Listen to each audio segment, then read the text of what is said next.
dafa xaw a limité wu te problématique bi ñuy jànkoonteel ci wutum kër ku nekk bëgg nga am sa këru bopp lu metti la Sénégal mais les salaires ne suivent pas conditions yi comme ni ngeen ko waxee fi mu sonn Sénégalais yi sonn nañ ba tax na pour sax ñu inscrire dans un projet immobilier pour mën ci am kër déjà c'est assez excessif donc moo tax ñu xalaat mécanisme yu bëri yoo xam ne nii aussi mën na jàppale ñi nga xam ne ni seen loxo eggul seen ginnaaw notamment au sein des entreprises au sein de certains collectifs ainsi de suite wala certains corps de métier ñuy organiser wu en coopérative d'habitat pour mën a am ay kër tu vois donc alternative la boo xam ne c'est assez louable et vraiment nit ñi war nañ cee gën a dem parce que déjà ñu ngi wax problème 100 000 logements yi ak seen xarit jiite ko yaag soxna Fall ñu ngi koy ñaanal yàlla na ko yàlla jàppale ba mu sotti. mu di kan le ministre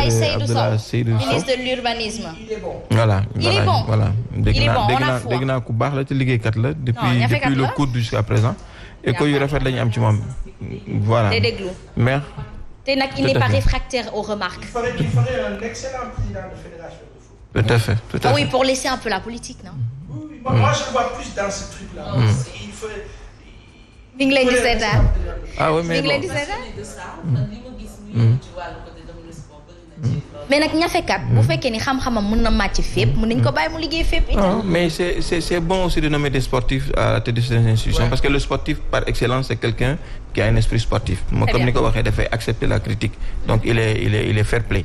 donc du coup il faut ñu jàppale ko moom it te ni ñu koy jàppale mooy coopérative d'habitat yi aussi il faut que nit ñi xam ne c'est une alternative parce que ñu bëri dañ koy dégg te xamuñu effectivement lan la te moyen la bu gaaw boo xam ne nii nit mën na ci am kër ci jàppal ma jàpp.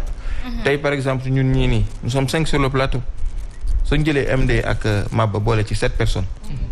c'est le minimum c'est le quorum minimum pour créer une coopérative d'habitat il suffit que ñu constitué wu rek en association boobu ñu def benn AG boobu c'est une assemblée générale constitutive ci la ñuy defee sunu membre bureau suñ ko defee ba pare daal di remplir nag une demande de constitution signée par nous les 7 membres yoo xam ne nii ñoom ñoo créé affaire boobu ñoo créé coopérative d'habitat bi léegi de dresser la liste du PV de l'AG constitutif def liste des membres présents ñi présents ñëpp ñu bind ko yaa ngi dégg def aussi un PV par exemple du conseil d'administration il faut mu am benn conseil d'administration boo xam ne ni aussi dañ koy nommer mu nekk fi war a gérer coopérative bi suñu defee PV boobu boole ci copie statut yi constituer un capital bi aussi ñu verser ko te indi preuve versement capital bi au niveau de la BHS xam nga def règlement intérieur bi lépp loo xam ne association war na ko lamboo ci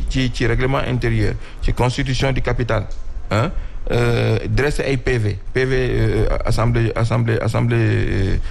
générale constitutive boobu PV conseil d'administration bi yooyu yëpp ñu boole ko requérir avis les avis du service en charge de l'appui aux coopératives daal di comme ni ma ko waxee daal di boole loolu yëpp jël preuve nag du versement au niveau de la BHS ñu verser ko suñu coopérative d'habitat day daal di taxaw bu boobaa organisme bi ñuy wooyee le bureau d'assistance des collectivités pour l'habitat social mi ngi fii Liberté 6 extension boobaa daf ñuy délivrer sunu document pour attester de la création n'est-ce pas de la coopérative d'habitat donc affaire u jàppal ma jàppal la boo xam ne ni li mu laaj ci fonds ay cotisation la xam nga lii ñàkk koo xam la parce que ñun tey comme nii xam nañ ko mën nañ ci ñëw diisoo ak am kenn ku ñuy délégué mu dem dox loolu entreprise aussi war na mën a jàppale ay employés tout à fait pour xam nga leen gunge leen ndax tey képp kuy daw yaakaar naa njaboot a tax te boo amee toit rek nekk na loo xamante ne da lay jàppale c'est important donc entreprise yi qu'importe contrat bi nga xamante ne moom moo la lié muy CDI ak CDD ak prestation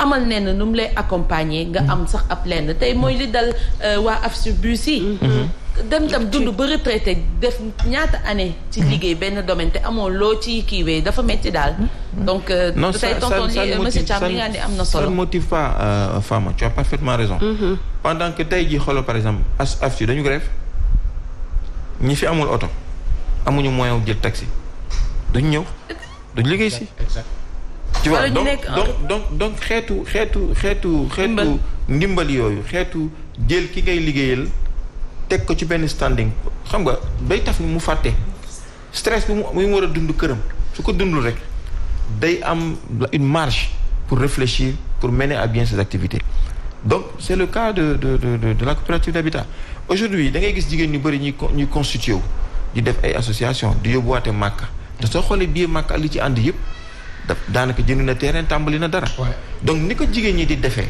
am matuk gérer ko pendant des années da ngay gis ko xam ne ni ba mu juddoo la yaayam nekk ci benn mbootaay mais mbootaay boobu dem ba moom mu nekk mag ba mbootaay boobu ci lay takkee su takkee soxna yaayam ci lay teggee lu ko jëndal ay bijoux wala lu jëndal jabaram doomam muy sëy donc war nañ ko mën a def pour ay kër xam nga parce que en fait c'est faisable mais ñàkk a xam et puis c'est gratuit constitution bi ak enregistrement bi pour coopérative habitat bi c'est gratuit te li ñu am aussi la ñuy constituer en capital bi joxuñu la ne la marge sangam lay doon bu marge sangam par exemple 100 000 lay fayeeku Asma mi ngi am 200 000 yow Fama mi ngi am 300 000 man maa ngi am 50 000 soxna mi ngi am 1 million dañuy ànd boole suñu doole am marge boo xamee ni moom la ñuy cotiser boole ko mu nekk suñu capital ñu déposer ko capital bi au fur et à mesure muy dem tey su paasan teggee am kër dugal ñu ne paasan tey këram pare na moom mooy njëkk a jot caabi kan la mais su ko jëlee ko kan la mais li muy wax nii waaw ku mu arrangé loolu banque la banque la natt yeeg dajaloo yi bis boo taxawee ne da nga koy formaliser gars yi taxaw xeex ko te xoolal te pourtant ñi ñu jiitee koy xeex ne li leen di tënk tey jii nii unité 1 ba 26 Parcelles Assainies ñaata quartier moo nekk unité 1 ñaata quartier moo nekk unité 2 que chaque maison tous les jours donne 100 francs CFA xasma unité 1 rek nombre de maisons tu le démultiplies wala tu le multiplies tu as 100 francs man kese 100 francs benn kër c'est 3000 francs à la fin du mois 3000 francs multipliés par 100 maisons par exemple ou par 200 maisons ci benn quartier nga calculer 200 maisons fois 26 fais le calcul banque la capital la bu waa parcelle taxawoon ne dañuy créer suñu banque populaire des Parcelles Assainies wuy ma nguur gi mooy lànk opérateur téléphonique am fi banque boppam. laa ilaaha illallah mu wax ni est-ce que xam nga ne Cheikh Maye Niass wax na ko ci. laa ilaaha illallah Cheikh Maye dañuy lan il a fait cette proposition là. on refuse notre avancement. et puis loolu dafay permettre ñun Sénégalais mu yëkkati suñu niveau de vie parce que c'est une contribution c'est-à-dire réew il faut que ñëpp dugal ci seen loxo. mais nag Touba ca kanam a ngi fii sëñ Maye. c'est la solution li ngay wax nii. c'est la solution itam mi ngi jëmmatal lu mel noonu ca Kaolack est-ce que non ñoo ngi desserrer les taux nag Papa Assane ñi ñu jiite ni xeexuñu. wala kilifa yi tax xeexuñu.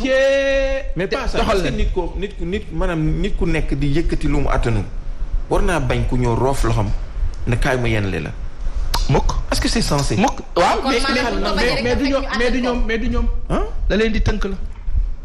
tey jii nii loolu développé tey neel Sénégalais bu nekk développé épargne sa kër. crée ta propre banque chez toi mais 100 francs 200 francs sunu maam dañ naan booy ci condamné. mais Papa Assane ñun ñoo mënul denc de amuñu culture bu ñu ko tàmbali woon léegi. demal nga ne banque li ma fi amoon delloo leen ma ko. intérêt yi teg. xoolal dinañ la ko. mais loolu actif xeex na ko fii ba ñu jàpp ci le président de l'ACSIF à Famara. voilà qui ont fait beaucoup. mais nag Papa Assane monsieur Thiam am na loo xamante ni baax na naam ñu fàttali ko askan wi. daway askan wi da koy war a sabablu. sabablu ko mooy ca sa ndaw ngay xam ne ni fi ngay amee kàttanu liggéey. te liggéey pour am sutura la te sutura kër ak oto jamono ji boo ko amee la ca des dund la du dëgg. ak wér gi yaram.